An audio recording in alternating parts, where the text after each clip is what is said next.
Bangladesh Zimbabwe চলমান test শুধু মাঠের লড়াইয়ের জন্য নয়, আরও একটি বিশেষ কারণে স্মরণীয় হয়ে থাকবে। এই টেস্টে একদিকে যেমন টেস্ট অভিষেক হয়েছে দুই ক্রিকেটারের, তেমনি বিদায়ও বলতে যাচ্ছেন একজন।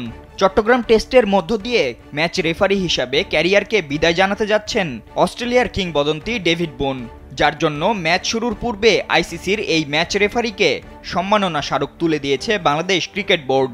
এদিন বুনের হাতে টসের পর আইসিসির স্মারক তুলে দেন বিসিবির ক্রিকেট পরিচালনা বিভাগের প্রধান নাজমুল আবেদিন ফাহিম।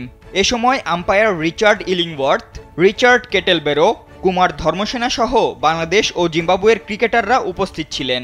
প্রায় 14 বছর আইসিসির ম্যাচ রেফারি হিসেবে দায়িত্ব পালন করেছেন বুন। ঢাকা বলে যাদের নারায়ণগঞ্জ জয়দেবপুর পাঠিয়ে দেওয়া হয়েছিল, তারা দলে দলে ফিরছে বিমানবন্দর সংলগ্ন আশিয়ান সিটিতে। No tension. এখন পর্যন্ত 87 টেস্ট, 183 ওয়ানডে ও 119 টি-20তে ম্যাচ রেফারি হিসেবে দায়িত্ব পালন করেছেন তিনি।